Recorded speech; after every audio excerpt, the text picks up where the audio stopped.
Good afternoon and a warm welcome to all of you. I'm Sudha Satish for Orient BlackSwan.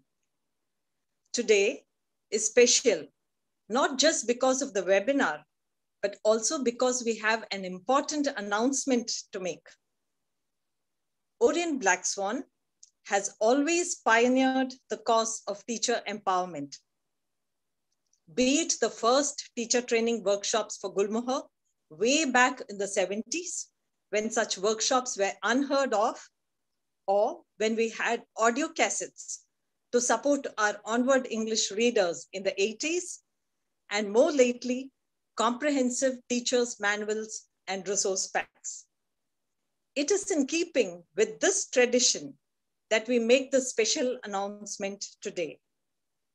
To share more details, we have with us Mr. Krishnadev Rao, Director Commercial, Orient BlackSwan, and Mr. Nik Peachey, Director of Peachey Publications.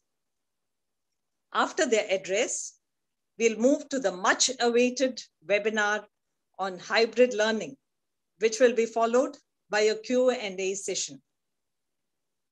For those who regularly attend the Orient BlackSwan 1 webinars, Mr. Nik Peachey is no unknown figure.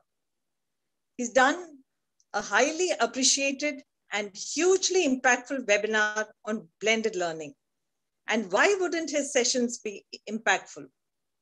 Nik Peachey is a digital guru, a writer, a teacher trainer, and a learning technology consultant, specializing in the use of digital technologies for the English language classroom. An author of a prolific range of teacher resource materials, especially for the remote and the hybrid classrooms. He is also the award-winning author of the British Council Innovations Award.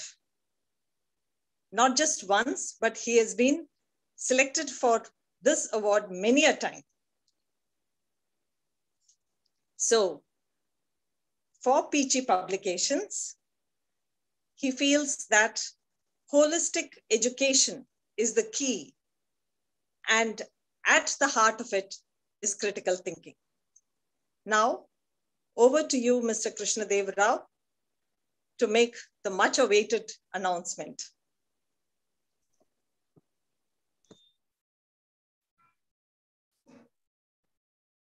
Thank you, Sudha. Good evening, everyone. I am Krishnadev Rao, Director Commercial in Orient BlackSwan. We live in an increasingly volatile, uncertain, complex, and ambiguous world in which changes, big and small, are becoming increasingly harder to predict. And no one knows this more than all of us here today, because this volatility, uncertainty, complexity, and ambiguity has been especially heightened for us, teachers, school administrators, students, parents, policymakers, and of course, publishers. Every one of us involved with education. It is this realization which inspired us at Orient BlackSwan to look for ways in which we could help our teachers, schools, students, and administrators make some sense of this new world. It is this which spurred us into making all our school educational content available free for teachers via the Orient BlackSwan Teachers Portal, for teachers to use and screen share with their students freely. It is this which spurred us into establishing the Orient BlackSwan 1 on Education webinar series, where we have brought to you leading educational thinkers and practitioners to share their insights and experience with all of us. It is this which has spurred us into developing unique and pedagogically rich courseware and technology solutions, which we will be bringing to you and your schools over the course of the next few months. And it is this which has spurred us on to associate with individuals and organizations who have developed cutting-edge, best-in-class ideas, content, and tools to make teaching and learning in this new paradigm efficient, effective, and relevant. And it is in this context that we are proud to announce that we, Orient BlackSwan, are the only organization in the world to be in an exclusive partnership with Peachey Publications, and through it, be able to bring to you multiple award-winning in-classroom, hybrid, and remote learning educational content for the 21st century English language teacher. You will be listening to the founder of Peachey Publications, Nik Peachey himself today. So I won't say too much more about the content or the carefully curated list of Peachey Publication books that we bring to you. But suffice to say that Nik, in his generosity, has offered these books to us at prices which will be at least 30% lower than anywhere else in the world. And as a special introductory offer, available to us at just 50% of their worldwide prices for the next 1 month. So dear educators, please don't miss this opportunity to get some of the most compelling, effective, and state-of-the-art educational content at most generous prices. To explain how you could access and buy these books, we'll play a short video for you a little later. After the video, I will request Nik Peachey to tell us something about the Peachey publication list, and thereafter, he will go on to the event today on how to adapt materials to the remote and hybrid classrooms. Please may I request that the video be played.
Thank you for that.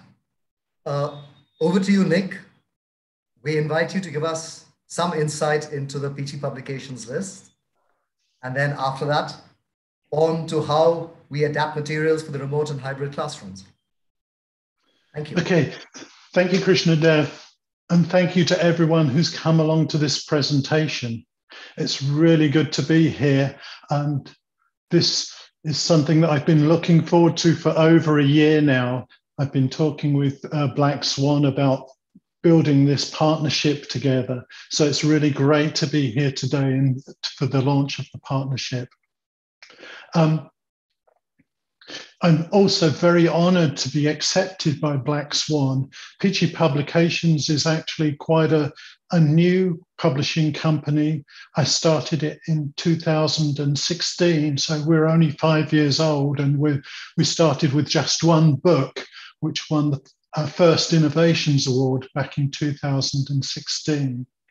So to have reached this place over 5 years where we can now enter into this partnership is marvelous. You know, I think it's one of our greatest achievements so far.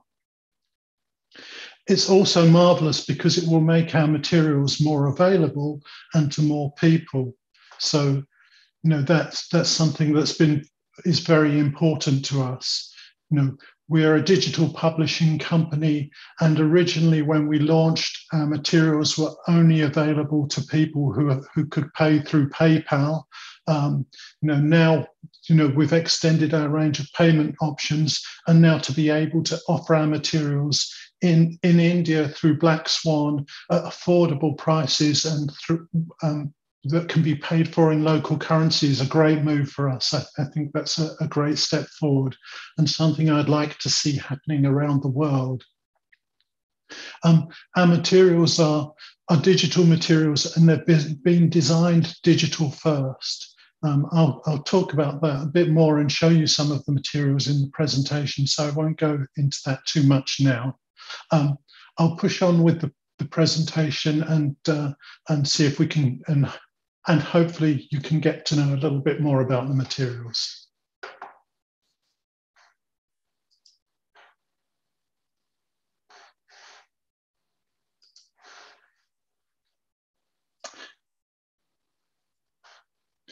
Okay. Hopefully I can get to know a little bit more about you too. So this session is on adapting materials from the remote and hybrid classroom. And what I'll look at during the session is the kind of challenges that I originally faced when I set out to build materials for the remote and hybrid classrooms. I'll also look at some examples of the materials that we've built and how they address some of the problems. And of course, I'll also look at some of the tools that I use to build these materials. So if you want to leave this webinar at the end and be able to build your own materials or adapt your own materials, that hopefully that will be possible. So stick around to the end and I'll show you some examples on how you can build them, okay?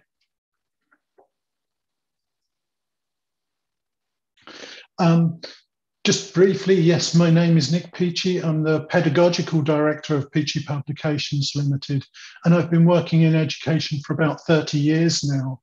I originally started actually as a guitar teacher, teaching music to prisoners in a prison, and then became an English language teacher and got very involved in digital projects. And I've been working in digital education for over 20 years now. My experience of digital education actually goes back to the last century, so that makes me seem very old with my white beard. My first online classes that I taught, or blended learning classes that I taught, was back in 1998, 1999, and I've been working with digital since then. As mentioned earlier, I've been 6 times shortlisted for British Council's Innovation Award. I've twice won, and I'm shortlisted again this year. So hopefully sometime in November, I can make that 3 times as a winner. But that's another one of my dreams.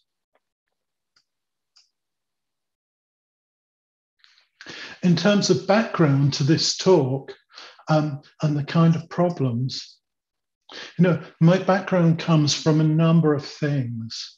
I actually started working in a remote school trying to deliver online classes to students in Brazil about 6 or 7 years ago, back in 2014. And we wanted to deliver classes using platforms like Zoom, but we had a problem with materials. There were very few materials that were built for this kind of environment. We tried using course books with teachers holding up course books in front of their web camera, which wasn't very successful. And we tried using PowerPoint presentations, which didn't seem very satisfying either. So some of the solutions we're looking at were built around the problems that we faced then. So unlike many people who have just faced these problems since the lockdown and the pandemic, I've actually been working with these problems for 6 or 7 years now and developing ideas and ways around them. I also worked with Eton College to take some of their materials online and with their Eton X platform and help them build out some of the materials and some of the structure for those courses. And since then, I've been supporting schools and institutions through the pandemic, helping them adapt their materials, helping them retrain their learners, and of course, developing materials for Peachey Publications along the way. So that's a bit about me. I'd actually like to find out a bit about you now, and I'd like you to try and answer a couple of quick questions for me. Firstly, I'd like to know about your teaching context. I'm actually going to give you an interactive questionnaire to answer this. So if you have a look in chat, in the chat room, you should see that there's a link to this questionnaire has come through. And what I'd like to know is, what's your teaching context now? Just click on the ones now. Are you teaching in physical classroom, a remote classroom, a hybrid classroom? Perhaps it's all three.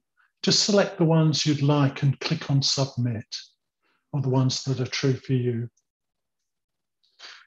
Also, if you have a phone handy, you can scan the QR code here, and you can do this on your phone. Just hold up your phone, scan the QR code, and you'll be able to put your vote in directly with your phone. Okay, and we'll look and see what's happening for most people. So you should be seeing the results as they come through. So you can see down the bottom there, so far we have about 130 results coming in. And it looks like the majority of people are still working in the remote classroom, some working in hybrid classrooms as well. I'll come back and have another look at that in just a minute, because I have another question that I'd like to ask you. And this question is about your teaching materials and how suitable are the materials that you're using now, and have they been adapted for working in that context?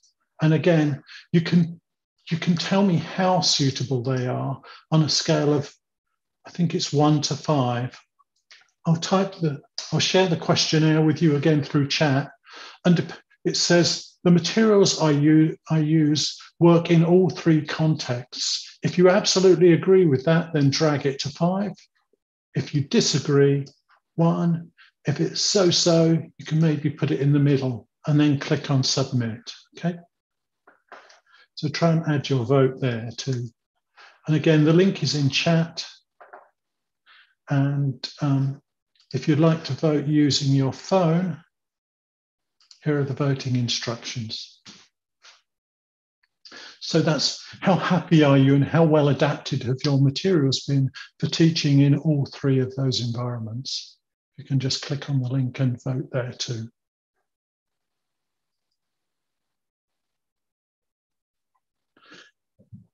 So it looks like the average number of people are kind of half and half. It's just a bit better than half. So that's actually quite good. In a lot of cases, and in a lot of countries, people are much less satisfied with the materials that they're using. I'll just quickly go back and look at the contexts. So of the people that voted there, 200 people, vast majority working in remote or online classrooms there. And a good number in hybrid classrooms. And here our average is about 3.2, which isn't terribly good. It's not terribly bad, but it's not terribly good.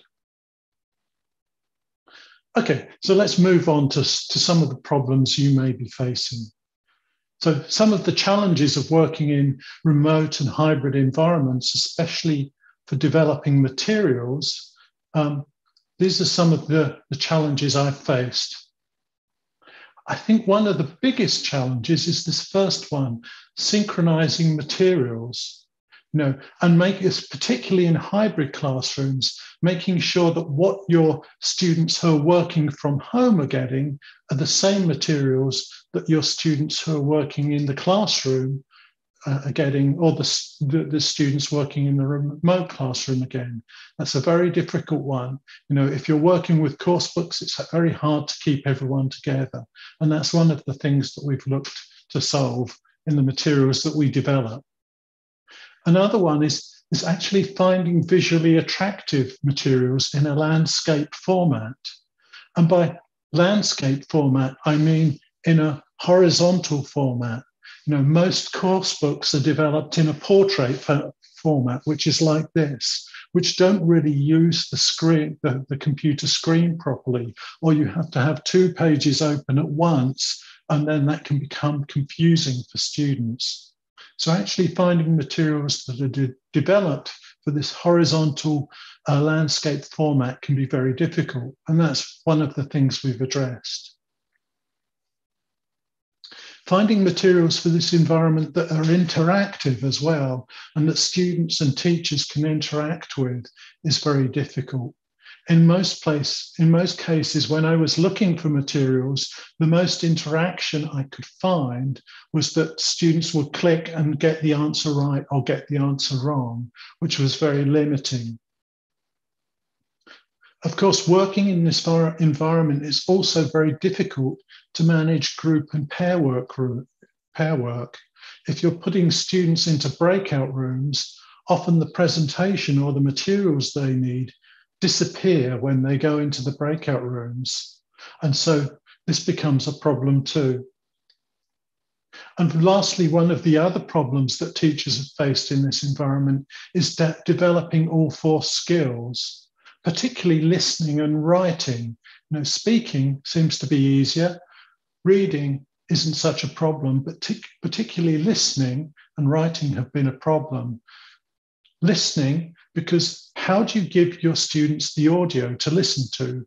If some of them are at home and are working from home online, some of them are in the classroom, and that's become a problem that we've had to solve through our materials. With writing, how do you get students to write together? How do you see what your students at home are writing? This can be another problem. So these are some of the problems, and I'll look at next at the materials that we've developed and how they deal with that, and then show you some of the tools that help you to deal with that. Okay, so here are some examples. This is one of the first examples. This is one of the lessons from our conversation and listening series, and it's on space tourism. And one of the first things that we've done with our materials, of course, we've made them landscape, horizontal, so that they fit the screen well, and we've pared down activities so that they're smaller and that students are only getting one activity at a time to avoid confusion. But we've also put these QR codes on them. So if you look down at the bottom left of the screen, down there, you'll see there's something called a QR code. And this enables students to follow the materials on their mobile phones. So all they have to do is open the camera or their QR code scanner and scan the code, as I'm doing now. And those materials will be visible on their phone. And then they can work through the materials using their phone, just clicking through the different slides.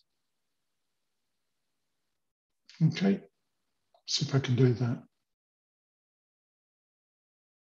So in this way, they get the materials delivered through to their phone. And instead of using a course book, they can follow the materials and follow your presentation just by having the materials on their phone or on a tablet or something like that. So that makes it much easier for the students who are working from home to stay synchronized with the students who are working in the classroom. or for you to control the presentation and get students working in the remote classroom. If students don't use these QR codes, then you can, code scanners, then you can just click a link and open the materials in your browser, and you can pass that link to them. I'll pass a link to you now to this example. So that's an example of one of our lessons, which has just come through the chat. So this one's on space tourism, something that's quite fashionable and at the moment, and it gives different people's opinions about space tourism.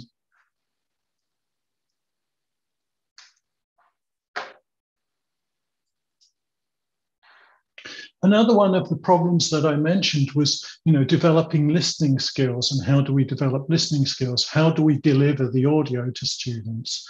And what we've done is actually built the audio into the presentations here. So teachers don't need to upload or download audio. They can play this audio. They can play the audio and control the audio directly from the classroom materials, just as I'm doing now, just by clicking on play.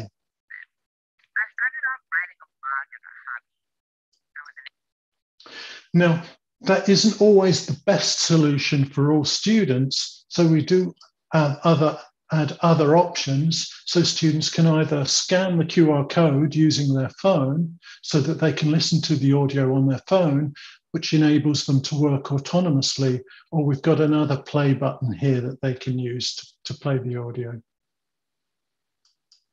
So we have lots of different ways of getting the audio to students, which doesn't involve uploading and downloading them, which uses sort of connectivity. Just a quick question, which maybe you can answer in the chat. How often do you use, or do your students use QR codes? Are they familiar with QR codes? Type in a yes or a no.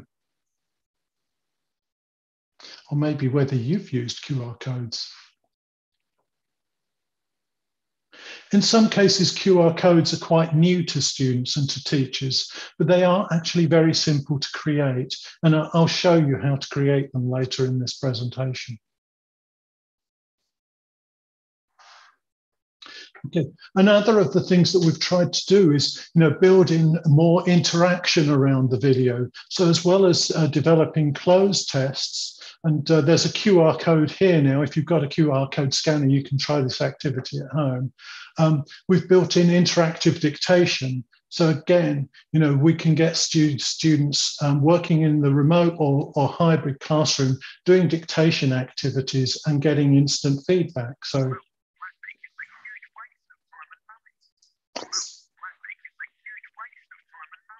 So we have audio built into these presentations. Students can listen to it.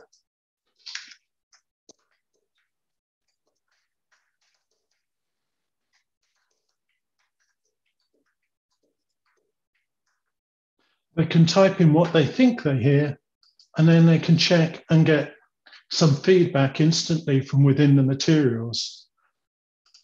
And it also shows them the solution. See, I got one mistake here. I missed out the A, so I can retry it if I want to.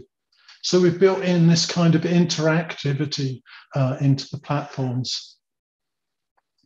Yeah, if you work in a classroom where your students don't have access to mobile phones, or they're not allowed to use them, we can still do this, as we can link them direct. We can give them a direct link to the activity, and they can do it on a computer or do it at home, or you can do it together in the classroom. So you can play the audio and then get students to tell you what to type in there.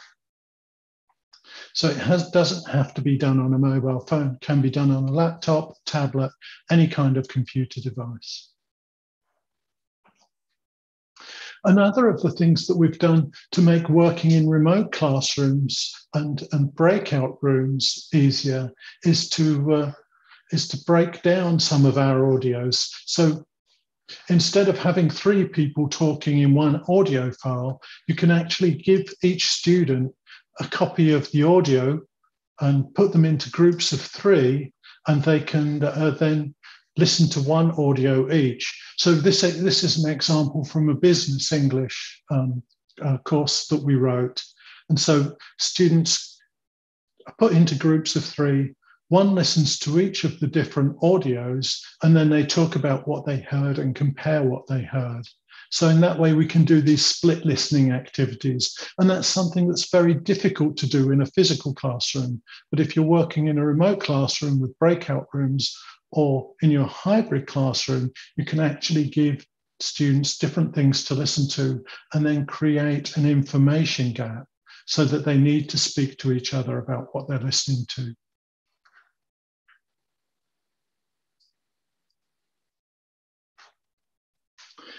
We've tried to do the same thing with writing. And again, with reading. Reading from the screen isn't always a good experience for students. They're working on small screens much of the time, and that can make it more difficult to read longer texts. Or if they're reading from a Zoom screen, there's a limit to how much text you can show them that will be clear. So what we've done is actually broken down the reading into 4 parts and delivered split reading activities.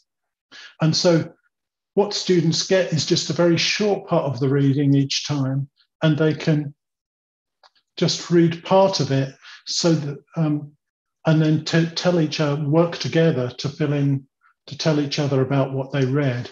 And again, these can be scanned by QR codes, or you can share a link with students to the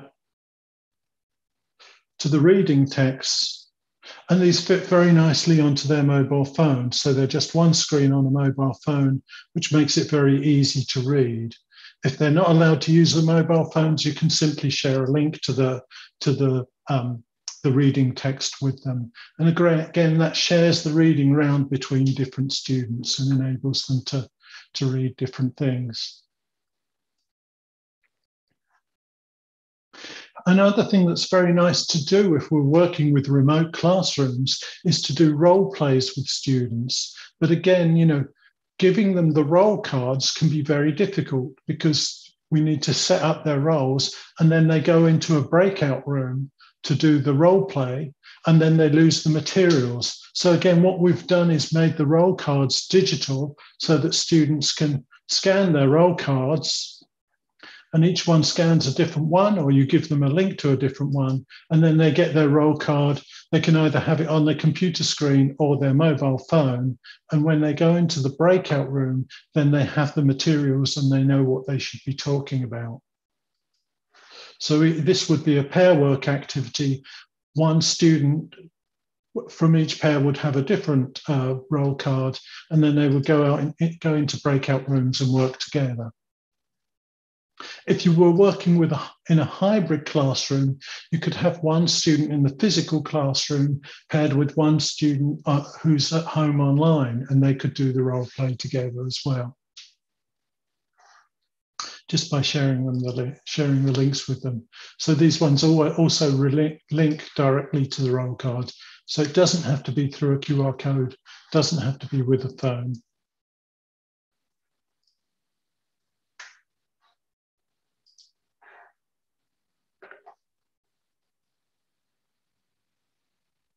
The other thing that we've done to make these lessons more digital and take advantage of the things that we can find in the digital world is that we've used video.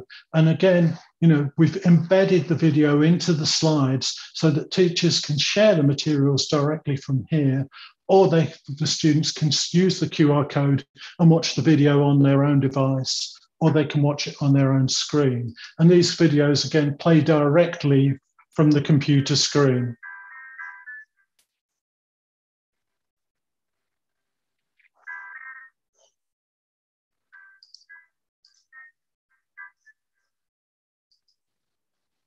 So again, if we want to use video in our remote classes with students, it becomes much easier using the format that we use, and those are embedded into our materials. And then, of course, we can have discussion tasks. This one's based around a video about a father who was very distracted by his phone and wasn't paying attention to his daughter. Actually quite a sad video, but something that's becoming more and more common these days. The other thing that we've done is to make to try and make things easier for students is actually developing workbook apps for students so that they don't need the physical paper anymore. They can have an app that they have on their mobile phone or computer that they can work with and which they can add their notes to. They can listen, see the slides and sort of access all the materials. So these are some examples of the apps, workbook apps that we've built for our students. And this is what they look like. I'll just show you a quick live demo of one of them. This is from our conversation and listening workbook. So this is something that they can use at home or they can use in the classroom, either the physical or remote classroom. So we have the different chapters here, the 10 different units of the book. And then students can select the chapter and they have their different tasks laid out here. Now they can see the slides from the task that they're doing. They can add their own notes.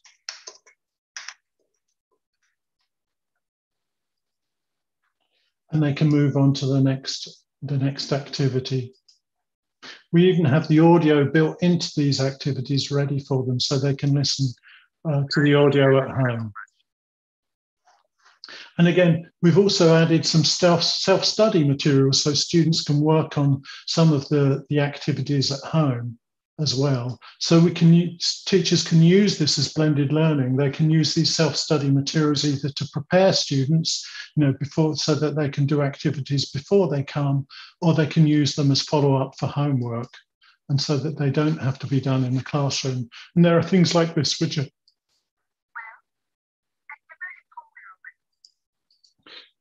interactive activities, so they can do them at home, and it gives them feedback, and they can find the solutions.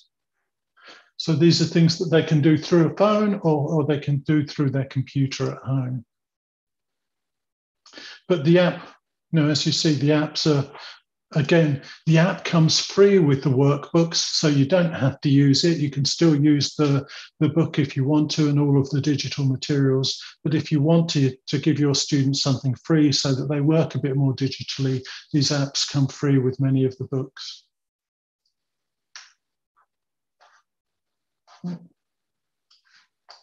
Just lost my presentation. Okay, now I'll look at some of the tools that I've used to build these different resources, because most of the tools I've used have at least a free version that you can use and try to do things yourself if you want to.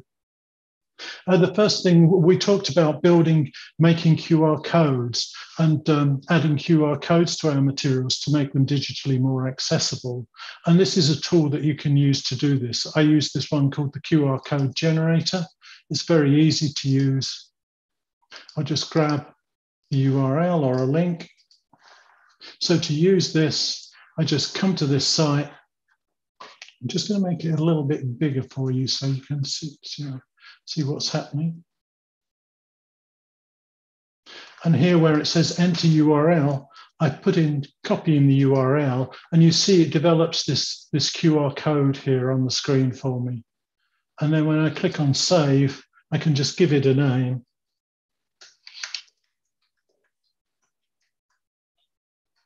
And click on save. And that will save that to my hard drive. And then I can add that to any materials I want to use. So if I need this is a great tool for kind of getting materials onto my students' devices quickly. All they have to do is scan it, and in just a few seconds, it's on their materials. And it makes digital materials that much easier to use. So that's a very nice tool to use with students. What I'll do at the end of this presentation is I'll give you a link to the presentation so you can follow all these things up and look at them more closely. And in this one, if you didn't catch that video, there's a little video here that shows you how to make the QR codes. So just get the presentation, watch the video, and it will show you everything you need to know to make it. So it has a voiceover. But I'll give you a quick link to the site anyway. This is the site that I use. I'll just pass that through chat. But when you get the presentation, do come back, have a look, and that will show you, this video will show you how to make those QR codes. The presentation you're watching now and all the digital materials that I put in the presentations that we make are made with a tool called Genially. And again, this has a free version, so you can try it out and make it yourself if you want to. Genially produces what's called HTML5 presentations. And HTML5 is a very good technology because it works in the web browser on any device. So it will work on any mobile phone that has a web browser. It will work on any computer, any laptop, any tablet. So that means that you just have to produce one version of your materials, and whatever digital device your students have, those materials will work on it. And it's very easy to create materials using Genially. It's free to get started. I'll pass you a link to it now, and if you want to, but I advise giving it a try later. It has lots of templates, and so you don't need to be a fantastic designer. I'll go and show you how to create one just quickly now. I can get my link to open. So this is where I store all of my presentations, and to create one, I just click on this button. I can decide what type I want. I'm going to create a presentation. And then it gives me lots of different templates to choose from. So I don't have to do any design work if I don't want to. You can just select a suitable presentation. If you find one that you like, just click on Use this presentation and select the types of slides that you want. And click on Add. And that builds your presentation. If you're familiar with working in PowerPoint, you'll see that like PowerPoint has slides down the left-hand side, and you can just sort of click on the different ones to edit them. It's very useful because it also has a big resource bank. So if you want to replace any of the existing images, you just click on something that you want to replace it with. I'll just click on India and do a search for images from India. And then I click on Replace. And I've changed the image there. There are also lots of these interactive buttons that you can add. You must be seeing them all over my presentation as it is, that you can add interactivity with for students. There are also smart blocks of graphs and things that are ready designed, which can help you with design work too. And you can animate everything. So if you click on the little animation button, you can decide how each of the images appears and what happens to it. I can decide what I want to link this little button to. So I can link it to an outside link to something on the internet, or I can link it to a window which has information in. Just put that there, make it bigger, center it. Okay. Now, if I want to see what my presentation is looking like, there it is. And I click on that button and it opens a window with some information about the picture. It could be linked to a video, it could be linked to a Word document, it could be linked to lots of different things. So basically that's the tool that I use to build all of our presentations in. I can add videos, embed videos into them, add audio to them, and make them and add external resources and different activities to them. And that's sort of a very useful tool for kind of building materials either for the remote, hybrid, or even for the digital physical classroom. You know.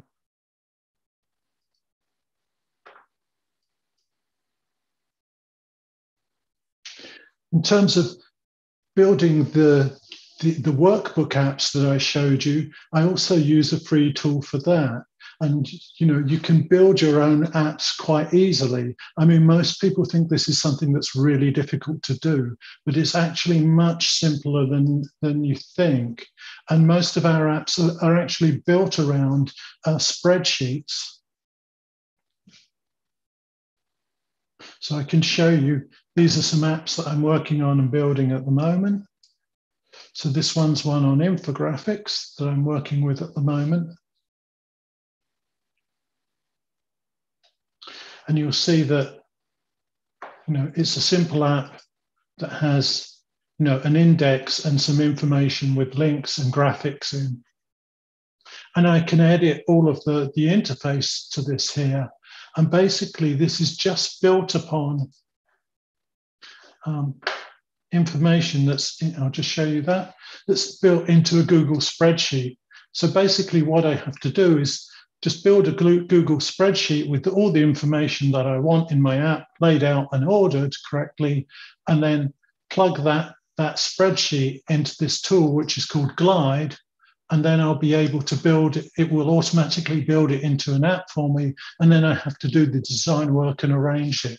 So it takes a little bit of learning how to do it, but not an awful lot. And then you can use that tool to build apps, workbook apps that will work on your students' phones or digital devices. And that's a free tool that you can use. So that's another great way of digitizing your materials. Earlier on, I showed you a close activity and I showed you a dictation activity. And again, those things are built outside of Genially, and then I build them into them or embed them into them. Genially is actually free. And I use a tool called HP5, again, which is a free tool if you have a Moodle platform, to build the kind of interactivity that I use within the presentations. And it's a very good tool because you can build lots of different interactive activity types from it. You can build crossword puzzles, interactive videos. I'll show you a nice example of an interactive video here where the interaction overlays on top of the video.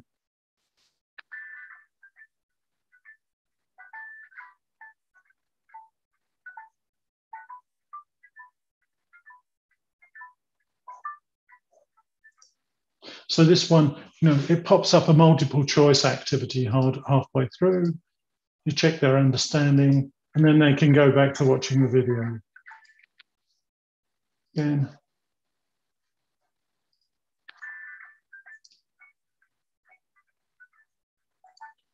Has a filling the blanks activity. So all of these different kinds of activities can be built using HP5, and then I can embed them into Genially. So HP5 is a really useful platform for building those. These are some of some examples of some of the activities that we've built into our materials. There's a listening close activity. So this is from one of the activities about movies, and you can students just type in their results and then check for feedback. They can retry and show solutions. They have to fill in all the blanks before they can see the solutions. So that's a good way to stop them cheating. So that's from one of our lessons. You can also do structured writing. Again, this is quite a big feature within our lessons. So you can build forms that help students structure their writing. So this one's built around questions about a film that they have to fill in. They have to answer the different questions. And these questions then are put into paragraphs, and they can create a document about it. And this is something that they can then download as a Word document and share with you in class. So that's a way of building structured writing activities that students do at home and then export to a Word document, share with you in the classroom, or email to you if they're working from home. Another writing activity we have is these ones which are computer marked. So for example, this one, students have to look at this picture and write a description of it.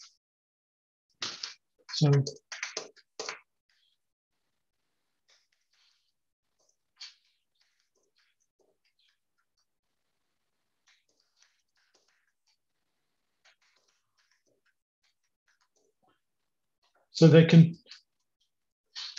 do this at home.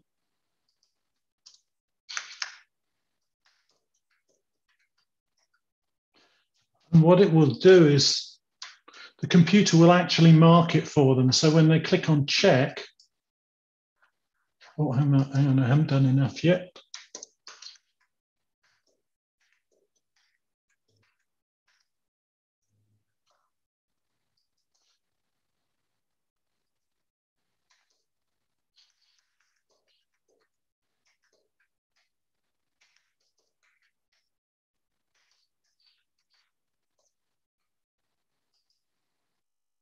Okay, and I've got 130 points out of a possible 400. So what the computer is looking for is their use of vocabulary. So it's programmed in all the different vocabulary words that they could use, different colors, prepositions, different articles and objects that they can see in the room. And it gives them an example description. And then students have to write their own description, and the computer will tell them how well they did and how well, based upon their use of lexis and vocabulary. It will also show them an example answer as well. So then they can compare this answer to their own. Theirs doesn't have to be the same, but but it just does give them an example. And if I use the example, hopefully I should get my full 400. So there you go, 400 from 400. So it's a great way of building writing activities that students can do that you don't have to mark, and they still get some feedback from them. So that can save teachers a lot of marking time once these are created. We also have kind of summary activities. This one's based around a video. So students watch the video and then they click on the correct sentences to create a summary about the video.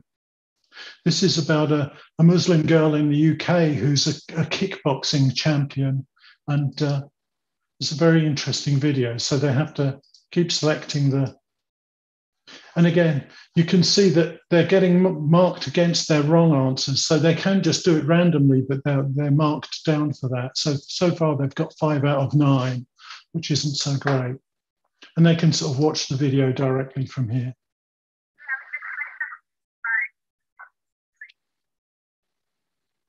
You can use H5P for assessment as well. If you're building it into a Moodle course, then it will record all of their scores. Other things that it can do is, building flashcards where students type in their answers and then check. So these are a popular feature within our materials. Checking word grammar. So, for example, this is about sort of word order grammar, and students have to put the words into the correct order to make the sentence, and then they can check. And again, it can show them the solutions. So look, and the last one, this one is a pronunciation activity. This one actually only works if you're in Google, if you're in Google Chrome, but it can actually get students speak to it and it evaluates their speaking. And this is a kind of common activity that we've used with all of our materials. So it's something that students can do at home, and they say the words, and the computer will evaluate their speaking and give them a score and show them what it understood. So that's a very useful speaking activity that you can get students to do for homework. And all of those, I'll give you a link to those examples there. You can try some of those out. So that's another tool that we've used to build the materials with. Other useful things, if you want to record your own video or you want students to record video, audio, this is a very nice tool that you can use that's very simple for them to use. They can either use it on a mobile phone or they can use it on their laptops or whatever computer they have access to. And it's a very easy way for them to share audio. So they just click on the button, let's allow, and then it starts recording their voice. Peter Piper picked a peck of pickled peppers. The peck of pickled peppers Peter Piper picked were pickled peppers. I always get that wrong. So once they've recorded it, they can then listen to themselves, and then they can save it and share it. So if you want them to share it, do speaking for homework and share it with you, they can do this, and then they just share the link with you. Or just post the link into the chat and you should be able to hear that now.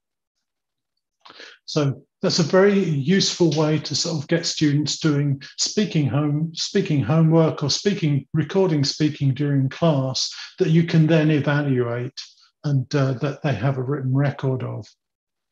It's also a great way of building up their digital portfolio, because you can add these audios to their digital portfolio and you can look back on them months or years later and see how they've improved. So that's a really nice tool for getting speaking or listening activities, working with speaking or listening activities. I've just put the link to it in the chat if you want to try it. And that's how I've used it.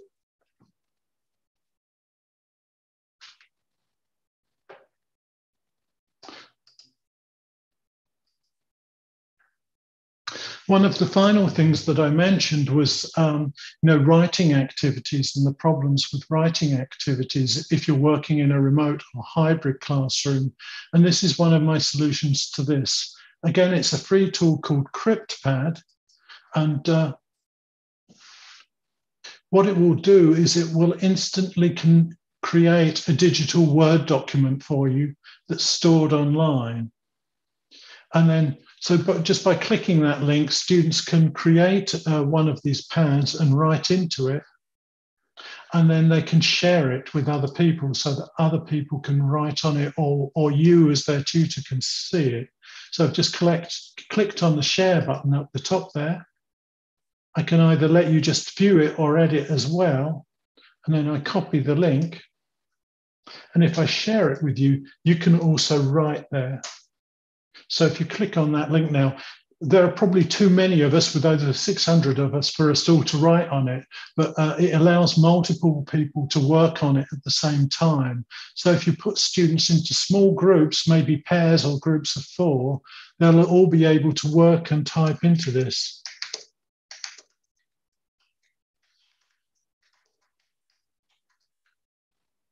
And everyone can work on it at the same time. So you just need to click on the screen and start writing. And this also works on mobile devices if you want to use it on a mobile device as well. The maximum number of people to work on one screen is 8, but I think that's probably far too many anyway. I would limit it to 4. But this does make for an easy way of getting students to write and share their writing, so that you can either show it on the screen and everyone can see it, or you can put students into pairs and they can work together with it. Just close that one down. So that's CryptPad. It's well worth checking out the CryptPad site as well, because they also have digital whiteboards if you needed a digital whiteboard, and presentations as well, and other ways of working through that.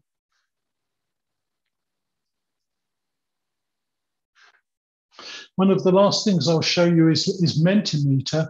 And if you remember earlier in the session, I asked you some questions and some polls, and you could see the results. Those were created with Mentimeter. And again, this is a very useful tool for creating interaction. And again, it's free. And you can build lots of different types of interactive activities. You just register, you click New Presentation.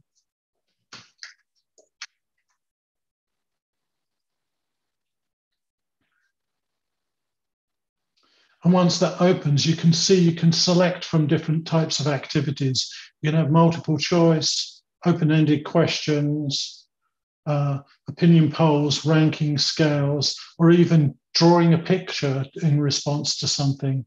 I very much like the word cloud one. You can get students to brainstorm words.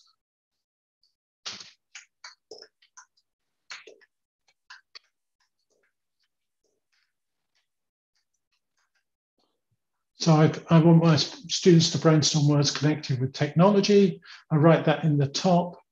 I click on share and I copy the link, and I can then share that with my students. So I'm going to put that into the chat now. And what you'll see, I hope, is something like this. And then you can enter 3 words that you connect with that you associate with technology. And then you click on submit. And once you submit them, we can all see them here together. So they'll be presented together. And again, so that makes doing brainstorming activities, for example, much easier, especially if you're working in a hybrid classroom where you've got some students in the classroom, some students working at home on their laptop. Just give them that link and they'll be able to brainstorm words together and everybody should be able to see them. So for example, words I associate with technology, stress, distraction, opportunity. So I click submit. Those words should then, if I click to share this,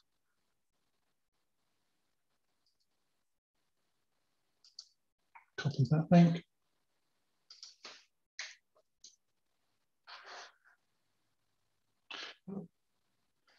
They're not appearing yet. Oh, that's the wrong link. Anyway, I've gone on to the wrong one. Anyway, sorry about that, but you get the idea. It's ways of working. Oh, there they are. There it is. So here are all our words connected with technology. And so we're collaboratively brainstorming our shared vocabulary now, our collective vocabulary. And everyone can input in that. Everyone's involved, whether in the physical classroom, remote classroom, or hybrid classroom. And again, this is kind of a feature that I've tried to build into the materials for Peachey Publications to make them more attractive and more collaborative, and so students can also see each other's reactions as well. And again, that's a free tool, and these are some of the reasons that I've used it for.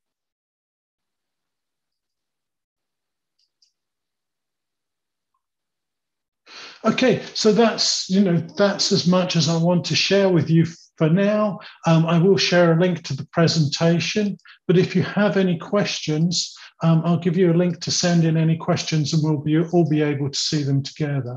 So just here's a link for questions, or if you prefer to use the QR code, you can either use a link to menti.com and this code, or you can scan the QR code, send in your questions, and I'll do my best to answer them. I'll also look at the ones in the Q&A as well. I'll give you a couple of minutes to think about questions while I have some water, and then we'll come back and I'll start the Q&A. Okay?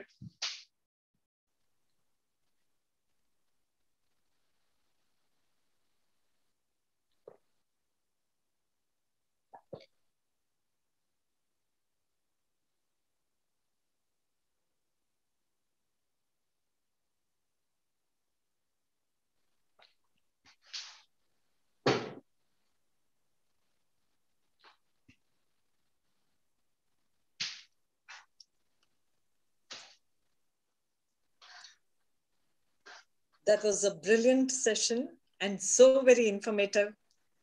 The simple tools and the simple tools and techniques that you listed made it all seem so easy, and they will definitely be very engaging for the students in the classroom. And I think I can safely assume that similar tools and techniques would have been used extensively in the design of the materials produced by Peachey Publications. And that, I guess, is the reason why your company has been shortlisted for the British Council's Innovation Award for Teacher Resources so many times. Thank you. Yes, thank you. Thank you. So shall we move on to the Q&A? Yeah, let's look at some of the questions. I'll look at the ones on the screen first, and then we'll look at the ones that have been typed into the Q&A, or should we start that way? Yeah, that would be fine. The first one you can see on the screen is about device configuration. And I think that is a problem. Often if you're using lots of different softwares, or you need them the materials that you use to be compatible with all of the different things that your students are using, whether they have an iPhone or an iPad or an Android tablet or a Microsoft laptop. And I think that's one of the reasons why we use Genially and H5P, is because those technologies are all cross-platform compatible. So that means it will work with any of those technologies. And that's one of the main things I think we need to look for when we're building resources for materials, that everybody will be able to access them.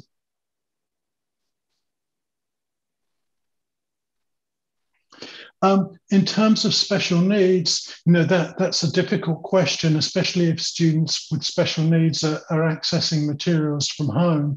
But we have tried to build materials that are all accessible, and that, regardless of their needs, we use lots of images to help people, lots of audio, and hopefully we can sort of appeal to special needs children as well. We do have some materials that are developed for primary level. We have some that are based around common children's stories, and we're developing more of those at the moment. So there are materials in our materials bank that can be used at primary level. Not sure. How do the students offline get the best out of hybrid classes? Well, the students, if your students are in the offline ones, you mean the ones in the physical classroom, those ones can still see the materials, all of our materials, if you're using a projector or if they have a device in the actual physical classroom. It depends on your physical classroom setup. All the tools that I've shown you for building the materials, yes, they all have a free version. With most software and most applications these days, they have a free version and they have a better version that you can pay for. And that's the case with most of these. But the free version with all of the tools is still very usable.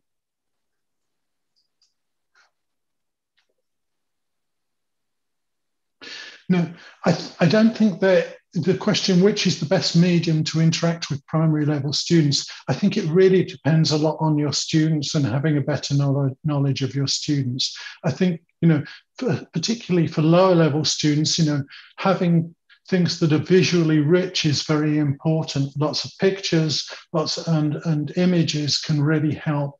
And that's the wonderful thing about Genially is it's very visually rich and very engaging. There are lots of animations and children's pictures there that you can use to build your materials that we've used in our materials too.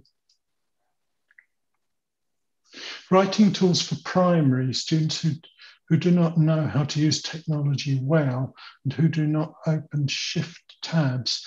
This is quite specific and quite difficult. I think if you go back to CryptPad, which I showed you earlier, you can also produce a whiteboard from CryptPad, and that does enable them to write with their finger if they're using some form of digital device.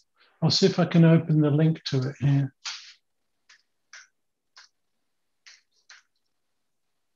So CryptPad whiteboard, I grab that link. So this produces a whiteboard, and on the computer they can either draw or write with it, or if they're on a digital device, they can use their finger to either draw or write. So that can make it easier for primary levels. And of course, this can have multiple pages. They can clear it if they want to, and they can each have their own document. They can write in different colors as well. But that could be, CryptPad could be a whiteboard, could be a useful tool for them. I'll just add that into the, I've just added that into the chat if you want to try it out.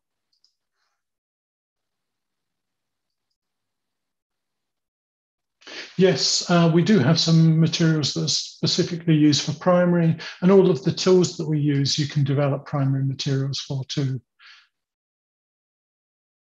I think that what BlackSwan are producing some advice on how to get access to our materials. I'll also give you a link to this presentation, so you should be able to kind of access the presentation and access all the materials that way too.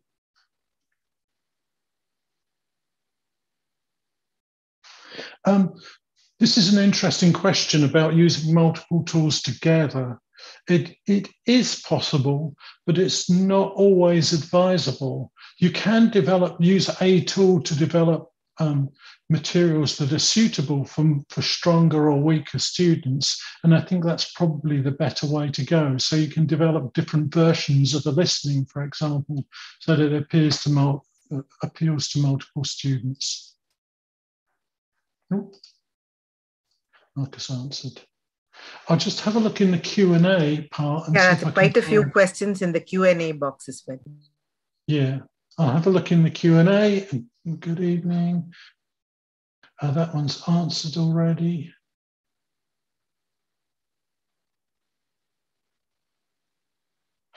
A lot of these are about attendance. You can actually create a Google form to mark attendance and capture attendance with your students online. The materials that we produce are only for English language at the moment, I'm afraid. Yeah, the question about mobile, will all of these apps work on mobile? The answer is yes. And that's why we focus on HTML5, because it works on different platforms. Nik, could I come in here and request you to explain to the teachers that though the materials themselves are for English language teaching, the tools that you have talked about can work across subjects? Yes. Yeah. I mean, if you're not teaching just English, and you're teaching other subjects, all of those tools will work regardless of what subject you're teaching. And you can build your own content on them, if you're doing science or maths or whatever it is you're doing. For example, Genially will work, H5P will work to build the interactions. So all of those things can still work. Okay. I can't see anything else in the questions that we haven't already dealt with. We have a few other questions, so maybe we could take that. Sure. Okay, so a concrete hybrid model is yet to evolve in India. The teachers might have to actually teach two sets of students simultaneously in the same class, remote and online. So how can they manage to do both? I think it's a very difficult question, and a very difficult position to be in. And I hope that this is a temporary situation. I would hope that, 2, 3, 5 months or years from now, when the pandemic is just a distant memory, that we won't still be teaching hybrid classes, because it doesn't offer the best solution for the students in the classroom or the best students for the students at home. But I do realize that we have to do this temporarily, and I think while we have to do it temporarily, the materials that we produce can make that easier, because of the kind of functionality that we've built into them. Using digital materials enables the students at home to access the same materials that the students are accessing in the classroom. And I think that's very important. They can interact with them in the same kind of way. And I think that's very important too. But for the teacher, I think this is like, I think this is a skill that's going to be developed over time, but being able to split your attention between one group of students who are at home watching and one group of students who are in the physical classroom, I think is very demanding and very tiring. It's not an easy thing to do. True. I think there are quite a few questions based on this, because they ask, how should the assessment be done? Will it be the same for those who are working online and those who are working remote? So should that be the same? And should the lesson plans be developed separately for both? So how would they manage that? So these are some of the questions that they've asked. I think in terms of assessment, make sure that all your assessment is digital. And you can use tools like H5P to do that, so that they are assessed digitally and the results are collected digitally. That means that everybody will be doing pretty much the same exam. The biggest problem, I guess, with students doing that at home is how can you be sure that they're actually doing it and that someone else is not? But one of the easiest solutions to that is to set your exam at a specific time, tell them they have to be at their computer at that time, and tell them they must have their webcam on. So you should be able to see them then sitting at the computer and doing the exam. The other thing is with speaking exams, for example, rather than just sort of getting them to record their voice, if they record video, you can actually see it's them doing it and that you can listen to their speaking. So getting them to submit speaking tests via video, I think, is a very effective way to do that.